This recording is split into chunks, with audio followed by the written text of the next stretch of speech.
Hi, I'm Futong Cheng, founder of Cheng Concrete. I'm here to talk about concrete countertop making and some of the tools you might want to have in your tool chest. We use these hand diamond pads. They're very, very nice because they can get into little areas when you've polished out your countertop and there's a little area that the polishing wheel can't get into.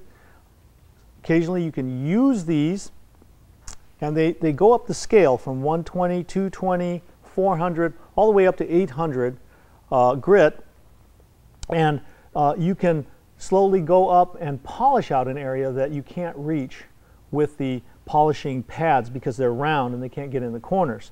So you take these and you take your 120 and you'd work your way in, and let's say this was a corner, you'd work your way in, and just by hand you can get it so that it matches the rest of the countertop.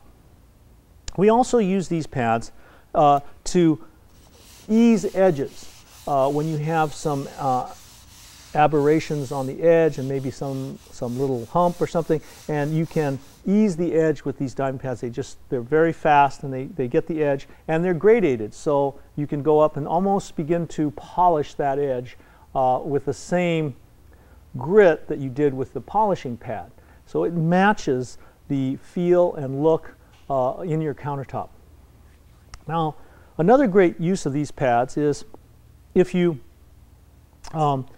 start with a very, very fine grit, which is the 800. As you go up, it gets finer, so the 800 pad.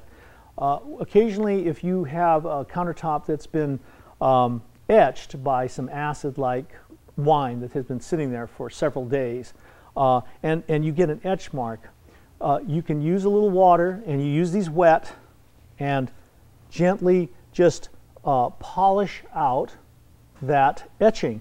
And if you want to match something that has been highly polished, you would take a resin pad, one of your resin pads, and then take some water and then go up to 1500, and that will pretty much match what you've done with the machine. And that way you can take a small little area that's been stained and you won't have to aggressively do the whole countertop.